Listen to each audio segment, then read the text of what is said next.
সুপ্রিয় দর্শক, বর্তমান সময়ে বাংলাদেশের একজন জনপ্রিয় ইসলামিক বক্তা হলেন মাওলানা মিজানুর রহমান আজহারী। বেশ কয়েক বছর ধরে তিনি মালয়েশিয়াতে থাকলেও দেশের এবং দেশের মানুষের প্রতি তার অনেক টান রয়েছে। তাই তো দেশের সব রকম বিপদে আপদে পাশে থাকার চেষ্টা করেন তিনি। এবারে রোজার ঈদেও গরিব দুঃখী মানুষের পাশে দাঁড়িয়েছেন মিজানুর রহমান আজহারী। অসহায় মানুষদের পাশে দাঁড়ানোর জন্য সব রকম চেষ্টা করে যাচ্ছেন মিজানুর রহমান আজহারী।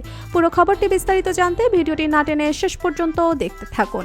মুসলমানদের সবথেকে বড় ধর্মীয় উৎসব রোজার ঈদ অথবা ঈদ উল ফিতর।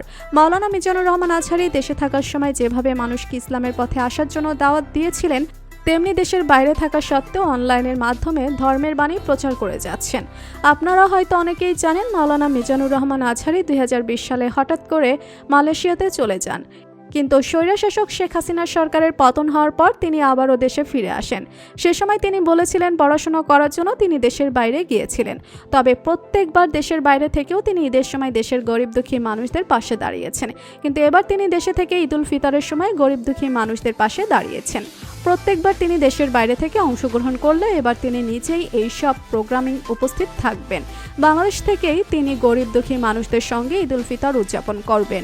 এই বিষয় সম্পর্কে মিজানুর রহমান আজহারী বলেন, আমি সবসময় আমার দেশের মানুষদেরকে মিস করি। দেশের মানুষের দুঃখকে কষ্ট সবসময় পাশে থাকার চেষ্টা করি। অন্যান্য সময় দেশের বাইরে থাকলেও বাংলাদেশের বিভিন্ন ফাউন্ডেশনের সঙ্গে যুক্ত হয়ে তিনি এসব প্রোগ্রাম করতেন।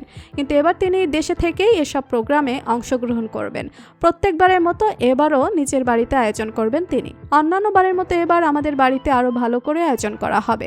আমি সবাইকে বলে দিয়েছিলাম অন্যান্য বারের মতো এবার যেন সবকিছু আরও ভালোভাবে হয়, কেননা দেশের যে কোনো সমস্যার সময় দেশের ধর্মপ্রাণ মানুষেরা এগিয়ে আসে। তো বন্ধুরা, বর্তমান সময়ের সবথেকে জনপ্রিয় ইসলামিক বক্তা মাওলানা মিজানুর রহমান আজহারীকে আপনার কেমন লাগে জানিয়ে দিন কমেন্ট করে। আর ভিডিওটি ভালো লেগে থাকলে একটি লাইক দিয়ে চ্যানেলটি সাবস্ক্রাইব করুন। ধন্যবাদ।